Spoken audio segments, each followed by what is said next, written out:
Tenha bondade. É uma responsabilidade muito grande falar da palavra de Deus, mas Deus será conosco. Amém? Primeiro livro das Crônicas, capítulo de número 13. A partir do versículo de número 6.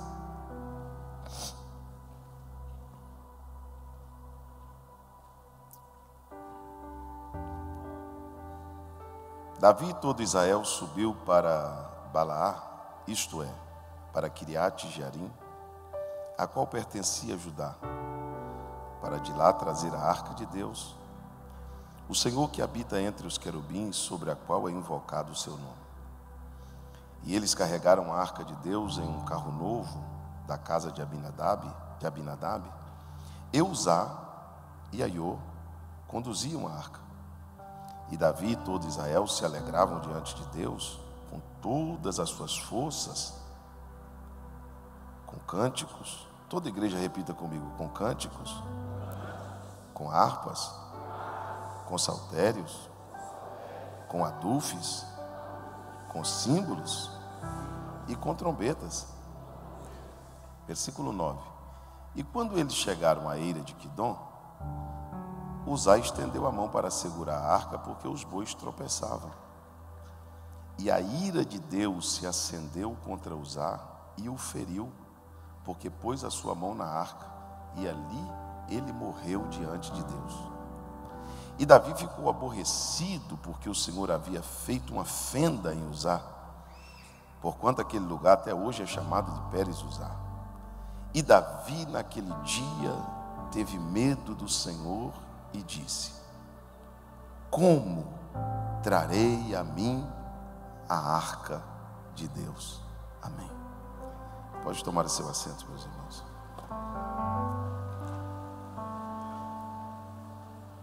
Quantos desejam ouvir a palavra de Deus? Meus queridos irmãos, o texto que nós lemos vai falar sobre este utensílio, mas talvez um dos mais importantes do tabernáculo, que ficava no Santíssimo Lugar, ou no Santo dos Santos. Os irmãos já conhecem a Arca da Aliança, chamada também de Arca de Deus e Arca do Concerto. Ela tinha uma tampa chamada propiciatório. Dentro dessa arca estava a vara de Arão que floresceu, as tábuas da lei e um vaso com maná que havia descido no deserto. Sobre a tampa dessa arca tinha 2 querubins, que era exatamente onde havia uma manifestação, onde o povo conhecia como a presença de Deus entre eles, porque ali Deus falava com o seu povo. E este utensílio, essa arca, era extremamente respeitada pelo povo de Israel, como a própria presença de Deus no meio deles. Se os irmãos lerem a história no primeiro livro de Samuel, no capítulo 4, no capítulo 5, no segundo livro de Samuel, está escrito lá, bispo Eudes, que houve uma guerra de Israel contra os filisteus. E nesta guerra, pastor Enoque, os 2 filhos de Eli, Ofni e Finéias, eles pegaram a arca de Deus e levaram para a batalha. Mas Deus não estava com eles, e a arca de Deus foi levada de Ebenezer a Asdod. E lá em Asdod, a arca de Deus ficou na capital dos filisteus, até que Deus envia algumas enfermidades sobre eles. Eles não conseguem ficar com a arca, transferem essa arca até uma cidade chamada Gate. Lá em Gate, Deus também envia enfermidades sobre os filisteus, eles não ficam com a arca e manda esta arca até uma cidade chamada Ecrom. Quando chega na cidade de Ecrom, os anciãos de Ecrom fazem uma reunião e dizem assim: olha, não tem como ficar com essa arca aqui. Só tem uma forma da gente saber se o Deus de Israel aceita essa arca de volta, porque tudo dá a entender que ele está querendo ela de volta. Nós vamos pegar 2 vacas que criaram, e nós vamos fazer um carro, e vamos colocar a arca em cima, e vamos colocar alguns presentes, e nós vamos soltar as vacas, porque os irmãos sabem, melhor do que eu, porque aqui no Goiás tem muito mais gado que na minha terra, tem uma coisa chamada, acho que é apartação, o nome que chama quando separa a vaca do bezerro. As pessoas que contam, eu nunca vi pessoalmente, diz que é muito triste, porque o bezerro chora e a vaca chora muito. O ratinho diz que até parou de criar, fazer algum tipo de coisa com o gado por causa disso. Ele disse que era uma tristeza muito grande, porque a vaca não deixa o bezerro. E ali, pastor Enoque, eles colocaram a arca em cima do carro e disseram: olha, se as vacas deixar o bezerro e for embora, Aí é o Deus de Israel que está querendo essa arca de volta. E não é que as vacas abandonaram os bezerros e foram exatamente na direção de Israel. Um animal irracional que não tem GPS, não sabe onde é o norte nem onde é o sul. E as vacas foram na direção de Israel. Chegaram numa cidade chamada Bet-Semes. Chegou em Bet-Semes, que já é Israel. O povo de Bet-Semes fez uma festa maravilhosa, ficou tão feliz com a chegada da arca, que eles mataram as vacas, queimaram os carros. Só que eles abriram a tampa da arca e Deus matou muita gente naquele dia, porque eles não podiam ter tocado na arca. E agora quem faz a reunião não é os filisteus, quem faz a reunião é os crentes de Israel. Olha, não dá para ficar com Deus aqui, porque uma coisa é o filisteu dizer não dá para ficar com a arca aqui, outra coisa é os crentes fazer uma reunião e dizer, olha, não dá para ficar com Deus aqui não. Mas por quê? Quem ficará diante de um Deus tão santo? Quem vai conseguir ficar diante de um Deus tão santo? Não, Deus é muito duro. Não, Deus é muito duro, não dá para ficar diante de um Deus tão santo. Nós não queremos a arca de Deus aqui. Nós vamos continuar sendo Israel, mas nós queremos que essa arca vá para outro lugar. E essa arca vai para uma cidade chamada Kiriat Jearim. Lá na cidade de Kiriat Jearim, ela vai para uma casa de um homem chamado Abinadab. O seu filho é consagrado para cuidar da arca. E ela fica lá 20 anos. Quanto tempo? Passa-se a gestão de Davi, de Saul, entra a gestão de Davi. E Davi agora tem um desejo no coração, um desejo nobre. Eu vou trazer a arca de Deus de volta para Jerusalém. Eu não vou deixar a arca de Deus em Kiriat Jearim. Eu quero a arca de Deus aqui perto de mim. Até porque a arca de Deus representava, pastor Eronilson, a própria presença de Deus. E Davi agora vai buscar a arca de Deus com uma boa intenção. Diga comigo, boa intenção. Aí se você for ler o texto, tanto em Samuel quanto em Crônicas, o que vai dizer lá, pastor Enoque? Que no culto que Davi marcou para buscar a arca, tinha tudo que se tem num culto. Tinha sacerdote, o que tinha? Tinha sacerdote. Tinha levita, o que tinha? Tinha cantores, o que tinha? Tinha músicos, porque tinha toda sorte de instrumento. Saltério, harpa, adufe. Então tinha tudo. Tinha hino, tinha crente. Aproximadamente 30 mil pessoas. Imagina você um congresso com 30 mil pessoas, sacerdotes, levitas, instrumentos, músicos, um culto completo. Olha o que a Bíblia diz no começo do texto que nós lemos. Eu vou ler de novo para os irmãos. Quando Israel subiu, versículo de número 7, versículo de número 8. E Davi, todo Israel, toda a igreja repita comigo assim: se alegravam diante de Deus, com toda a sua força e com cânticos. Isso aqui é um culto ou não é? É um culto ou não é? É claro, é um culto. E eles lá vão adorando a Deus. Só que a Bíblia diz que dois homens, Aiô e Uzá, eles colocaram a arca de Deus num carro novo. Guarda isso aqui, é rapidinho. Eles colocaram a arca de Deus num carro novo. Agora vamos lá. Moisés disse em Deuteronômio 31:9 que a arca de Deus só podia ser levada pelos filhos de Arão, pelos descendentes de Arão, pelos levitas da casa de Arão. E para essa arca ser levada pelos descendentes da casa de Arão, bispo Ides, ela tinha uma forma de ser carregada. E essa forma não foi Moisés que inventou e nem foi Arão que inventou. Isso foi uma ordem divina, porque a arca era quadrada, revestida de ouro, e do lado de fora tinha varais. Tinha argolas, duas argolas de um lado, duas argolas do outro, e tinha um varal, que era uma vara coberta de ouro, que entrava aqui nessas argolas, e a outra nessas argolas. E Deus disse que só poderia carregar a arca no ombro. Deus disse que só poderia carregar a arca no... Essa aqui você não pode esquecer mais nunca. Só poderia levar a arca no... Só que no culto que Davi fez, com 30 mil crentes, cantores, levitas, sacerdotes e toda sorte de instrumento, tinha um problema no culto. A arca não estava sendo levada no ombro. A arca foi colocada num carro novo. Onde a arca foi colocada? Mais forte. Então quem está levando não é o sacerdote, quem está levando é os bois. Escute isso aqui. Não é o sacerdote, não é o crente que está levando a arca agora. Quem está levando é os bois.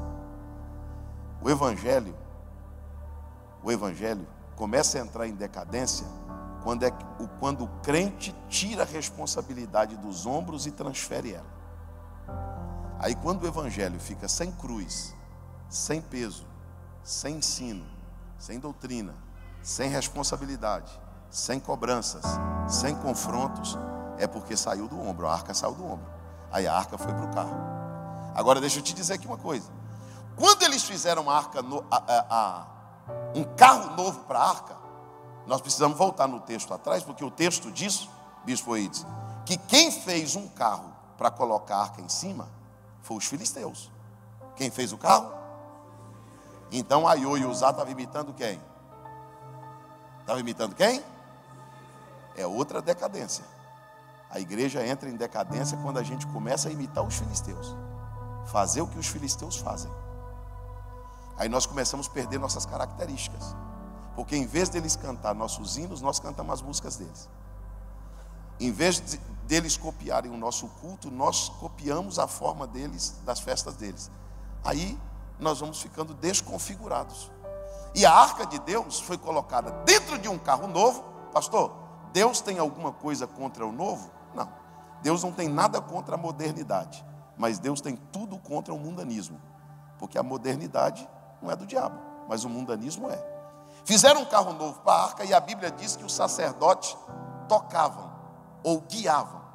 Então percebam os irmãos que nesse culto que Davi fez, nesse primeiro culto que Davi fez, tinha hino, tinha cânticos, tinha sacerdote, tinha levita, tinha gente, mas não tinha princípio, porque eles não estavam fazendo do jeito que Deus havia mandado. Vou colocar uma vírgula e não se escandaliza. Se você é daqueles crentes ecumênicos que diz assim: não, pastor, Deus está em todo lugar. Você acha que Deus está num lugar só porque tem cântico? Você acha que Deus está num lugar só porque tem sacerdote? Você acha que Deus está num lugar só porque tem música? Você acha que Deus está num lugar só porque tem gente? Gente, música, sacerdote e levita não é um sinal de que Deus está no lugar, não. Porque Deus não está onde está a gente, Deus está onde tem princípio. Deus está onde as coisas são feitas da maneira que Ele mandou fazer. Por que eu estou pregando isso, bispo? Porque senão nós vamos dizer que toda igreja é de Deus, que todo mundo é de Deus, que Deus está em todo lugar, porque Deus está num lugar onde se canta. Tem igrejas hoje que você conhece, de ideologias, que são totalmente contrárias à nossa doutrina, e lá tem gente, e lá tem louvor, e lá tem sacerdote, e lá tem instrumento, e lá se canta para Deus. Mas isso não é garantia que Deus está lá, não. Está todo mundo cantando, congresso, a festa está linda, pastor Enoque. Só que a Bíblia diz que o boi está levando a arca. Quem está levando a arca? O boi. Porque assim, quando o crente tira a responsabilidade do ombro e põe no carro, aí não tem mais peso. Não é ele que leva, é o boi que leva. Ele só guia. É o evangelho empurrado com a barriga, sem preço, sem renúncia. Tudo é mais fácil, tudo é mais light, tudo é mais tranquilo. E eles estão indo, bispo Neuza. Só que quando chega na eira de Quidom, os bois tropeçaram. Os bois, vamos chegar lá bem agora. Os bois o quê? Quem tropeçou foi os bois. Se você tirar do ombro e pôr no carro, pode escrever o que eu estou dizendo. Prepare para o tropeço. Prepare para o escorregão.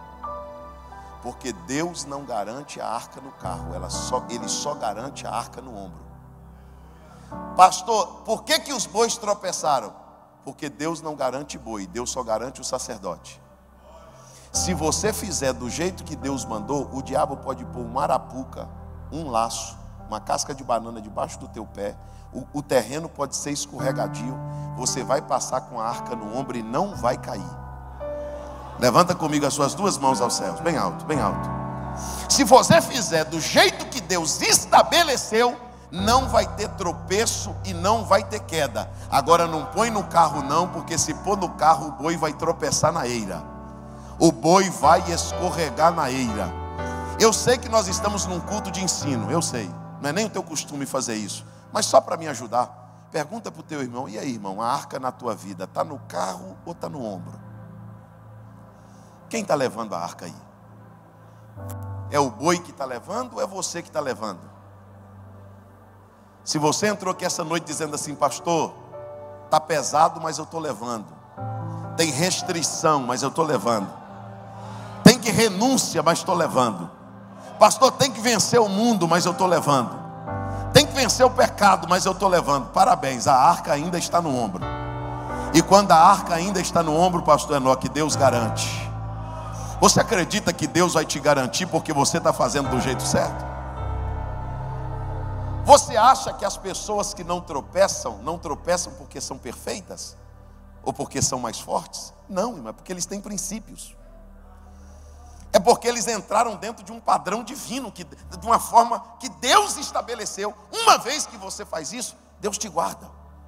O laço se quebra e você se escapa como um pássaro. Escute o que eu vou lhe dizer. O dia que você entrar num lugar, e nesse lugar não tiver mais peso, não tiver mais cruz, não tiver mais confronto, e o ombro for substituído por um carro novo, não se iluda. Não se ilude por causa da música. Não se ilude por causa da quantidade de gente. Não se ilude porque tem levita. Não se ilude porque o cântico se ouve de longe. Isso não é um sinal da aprovação de Deus. Quando os bois escorregam na eira, Uzá vai segurar a arca. Quem vai segurar a arca? Aí a Bíblia diz que a ira de Deus se acende. É aqui que eu queria chegar. Tenha paciência. O que se acende? Não, mais forte, vai lá. Meu bispo, como que a ira de Deus se acende contra um culto que tem cântico? A ira de Deus vai se acender, quem estão reunidos é os crentes. Lá tem músico, lá tem sacerdote, lá tem levita. E se eu te disser que tem lugar que tem hino, tem gente, tem louvor, tem sacerdote, mas Deus está irado. Deus não está feliz não. Deus não está alegre não, Deus está irado. Porque quando Deus olha, Deus diz assim: estão cantando para mim, estão falando no meu nome, estão usando o meu nome para fazer, mas o princípio que eu estabeleci não está sendo cumprido. Eu não mandei fazer assim. Eu não mandei pôr no carro novo. Agora eu vou te dizer, vou colocar aqui uma vírgula. Sou radical não, viu, irmão? Pastor, sou novo desse jeito, pregando a mensagem dessa. Não, fica tranquilo, olha aqui para mim. Você sabe por que eles fizeram um carro novo para a arca? Porque nós temos a mania de achar que o que Deus estabeleceu é arcaico. Nós temos por mania de achar que o que Deus estabeleceu é ultrapassado. Aí vai aparecer alguém mais novo, bispo, dizendo assim: não, desse jeito aqui não é jeito de carregar a arca não. A gente tem um jeito novo de fazer. Aí eles inventam uma nova pregação, eles inventam uma nova forma de ser crente, eles inventam um novo tipo de igreja, eles inventam um novo tipo de cultuar a Deus. Sabe por quê? Porque eles acham que a forma de servir a Deus é ultrapassada. A forma de servir a Deus é antiga demais. Mas deixa eu te dizer uma coisa: pode ser antiga, pode ser arcaica, mas funciona. Do jeito de Deus sempre dá certo. Deus mandou orar, pode orar que dá certo. Deus mandou jejuar, pode jejuar que dá certo. Deus mandou manter a simplicidade do evangelho, pode manter que vai dar certo. Levanta comigo as suas duas mãos aos céus. O jeito de Deus sempre vai funcionar. Tem alguém querendo mudar tudo. Tem alguém querendo desfazer tudo, criar um novo evangelho, uma nova pregação, uma nova Bíblia, uma nova forma de cultuar Deus. Mas isso não é bíblico não. Deus estabeleceu coisas que não serão mudadas. São princípios de Deus que não serão mudados. Tem coisa que muda com o tempo, com a cultura, com a hora, com a geração. Mas tem coisa que não muda. Quer que eu te prove que não muda? A geração muda, sim ou não? E o tempo? E a época? A Bíblia muda? Ah, então. Se eu tiver que pregar um evangelho para cada geração, então tem que existir uma Bíblia para cada geração. Tem que existir um evangelho para cada geração. A geração muda, mas o evangelho é o mesmo. O tempo passa, mas a Bíblia é a mesma. O problema é que muita gente que chegou com maiô e usar, e eu vou falar isso aqui sem ofender, Sabe quem é a ioiuzá? São as pessoas que estão carregando, estão fazendo um trabalho que eles não foram vocacionados para fazer.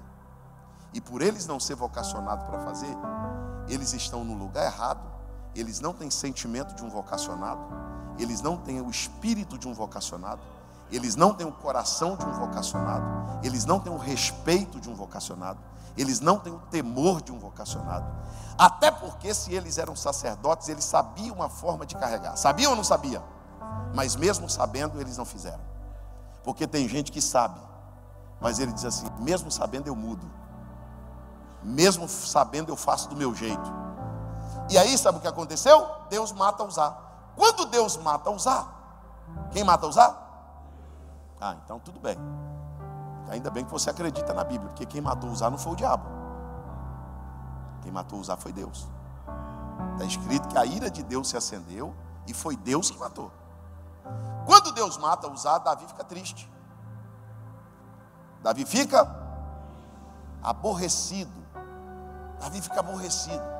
E a Bíblia diz que naquele dia Davi teve medo do Senhor. O que Davi teve naquele dia? Medo de quem? É o que a maioria dos crentes perderam: medo do Senhor. Deus é tão bom que Deus deixa eu mudar tudo, quebrar seus princípios, quebrar suas regras, quebrar suas doutrinas, fazer do meu jeito. Mas Deus é bom, Deus nunca vai fazer nada comigo. Escute isso aqui. Davi naquele dia disse assim: eu estou com medo.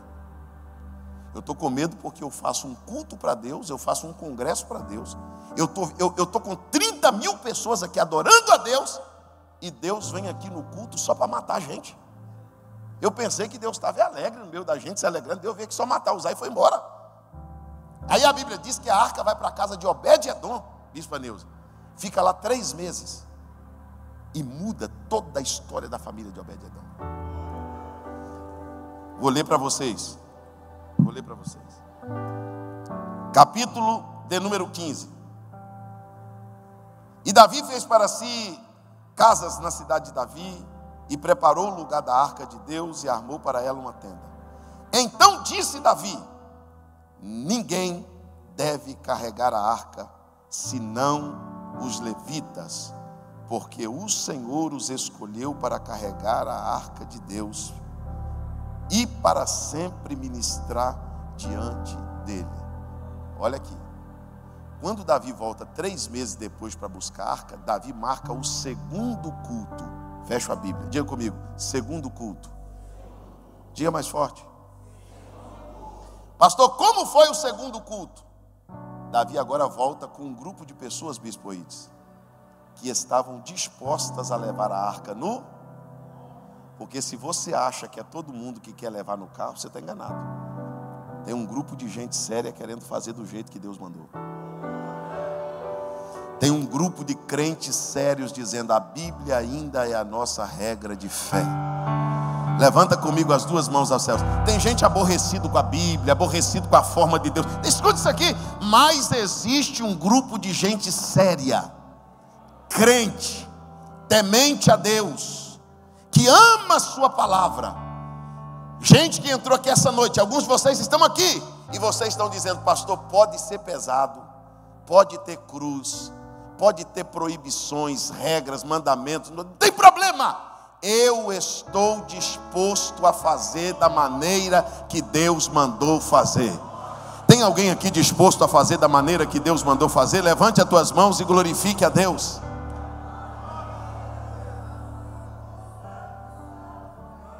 Escute.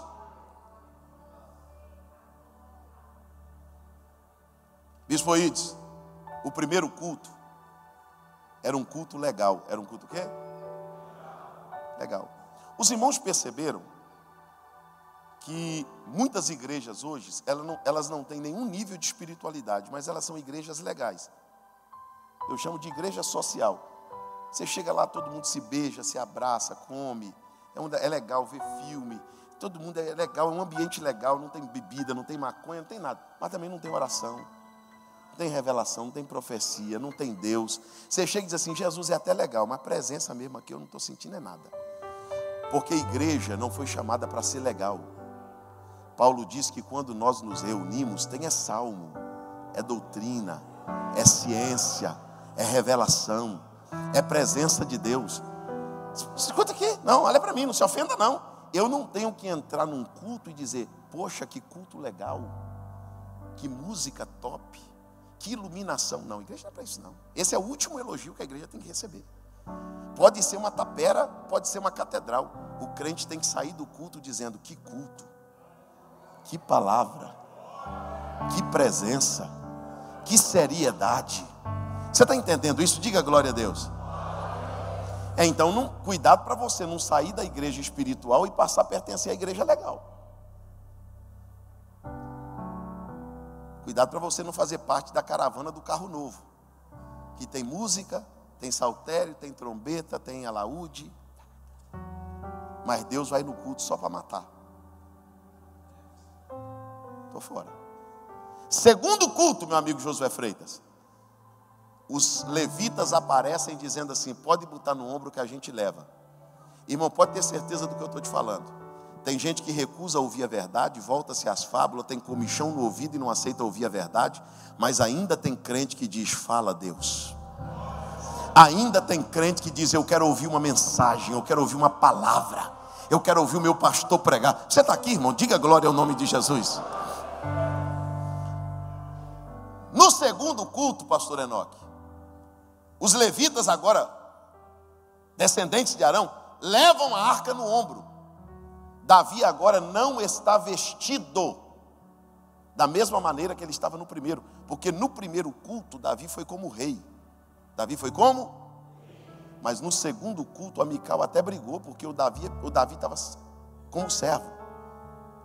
Sabe qual é o problema do evangelho do carro novo? Tem muita celebridade, tem muita gente que brilha, tem muito nome que está acima do nome de Deus. Homens são cultuados, homens são venerados, mas onde a arca é levada no ombro, o grande é servo, o pequeno é servo, o rico é servo, o pobre é servo. Levanta comigo assim as duas mãos aos céus, bem alto, bem alto, bem alto. Quantos estão na presença desse Deus hoje? Diga glória a Jesus. Diga glórias a Deus, porque você está na presença de um Deus todo poderoso. Deus te trouxe aqui esta noite para te dizer, carregue no ombro, cumpra com a tua responsabilidade, se esforce para servir a Deus da maneira mais correta que você conseguir.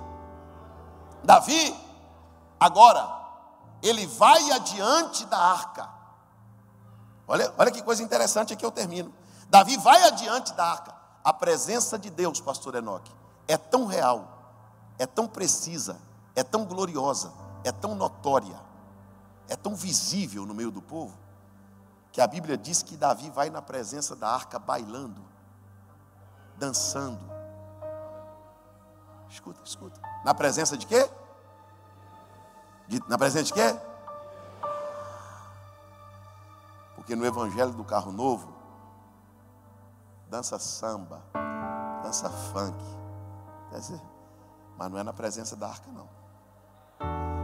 Se você vê um crente aí de pé fazendo assim, ou outro assim, ou outro assim, fica tranquilo, na presença da arca pode.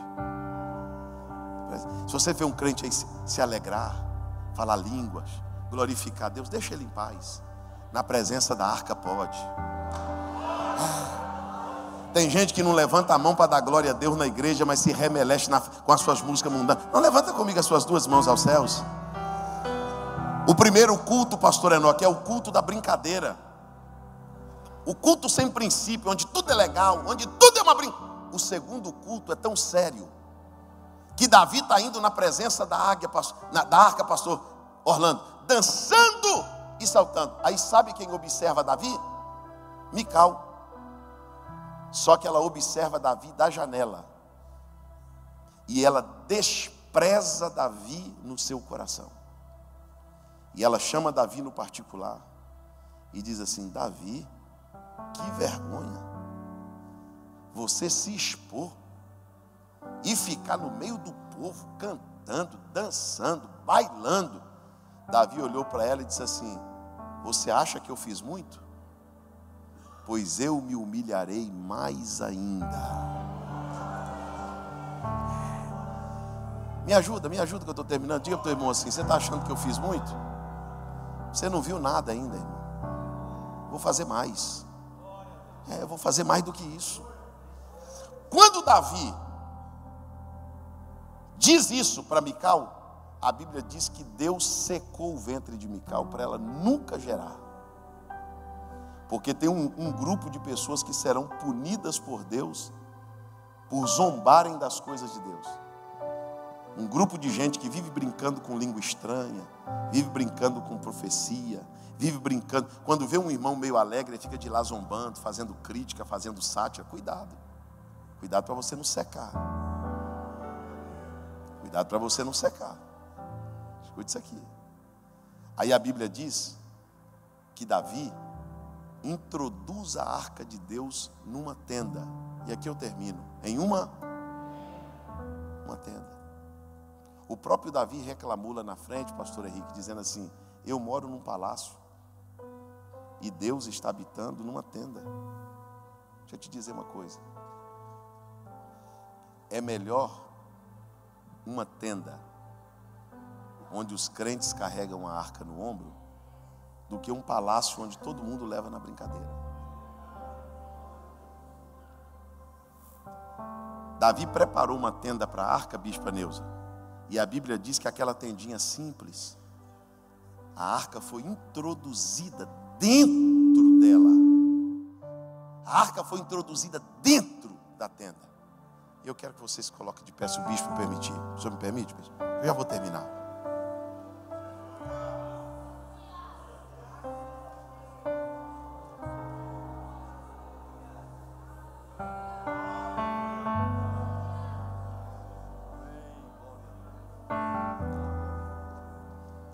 Davi preparou uma tenda para a arca entrar. Davi preparou uma tenda para a arca ser colocada dentro. E a arca foi introduzida dentro da tenda. A arca que representa a própria presença de Deus. Escute. Estou na Assembleia de Deus, minha igreja. Olha aqui, irmãos. Se nós passarmos a crer ou pensar que presença de Deus não se sente, que diante de Deus a gente não se alegra, que quem serve a Deus em nenhum momento se emociona. Quem serve a não, pastor, esse negócio de chorar, sorrir. Peraí, irmão, nós somos seres humanos. Você vai dizer para mim que a presença de Deus não alegra? Você vai dizer para mim que a presença de Deus não emociona, não constrange? Deixa eu te dizer uma coisa. Pode ter música, pode ter saltério, trombeta, alaúde, pode ter cantor, pode ter sacerdote, pode ter levita, mas se não tiver arca carregada no ombro, se não tiver presença de Deus, é só um grupo de gente que se ajuntou. Mas como nós estamos nos esforçando para carregar a arca no ombro, é por isso que você sai desse culto, de outro, da ceia. Que culto, que presença, pastor. Fui renovado hoje, pastor. Pastor, falei em línguas hoje. Pastor, senti uma glória tão grande. Isso é um sinal que não tem só cântico, não tem só crente, não tem só músico, tem presença de Deus. Tem princípio de Deus. Vamos orar? Vamos orar? Só lembra teu irmão perguntando para ele: e aí, irmão, a arca está no ombro ou está no carro? Você só está empurrando, só está guiando, ou você está aí lutando para permanecer no princípio? Meu bispo, a tentação é muito grande para mudar. A tentação é muito grande porque há uma pressão das pessoas. Tira do ombro, põe no carro. Faz assim, faz assado, faz assim, faz. E aí você diz: eu não posso fazer. Deus não mandou fazer assim. Deus não mandou fazer desse jeito. Só que tem um porém. Quem está levando no carro vai ter tropeço na eira, mas quem está levando no ombro vai ter livramento na eira. Quando Satanás preparar a queda, quando Satanás preparar, pastor Enoque, a arapuca dele, o laço dele, e o crente que está carregando a arca estiver passando com ela no ombro, Deus vai dizer assim: eu não vou deixar o meu filho cair nessa armadilha. Levanta comigo as duas mãos aos céus. Tem presença de Deus aí, irmão? Tem presença de Deus aí, irmã? Tem arca de Deus aí? Eu vim aqui esta noite te fazer um apelo. Que de 2024, 2025, 2030, 2050, que muitas coisas mude, mas que não mude a forma de você, os princípios de você servir a Deus. Deus é um Deus de princípios e nós continuaremos a servi-lo na beleza da sua santidade. Nós continuaremos a levar a arca no ombro.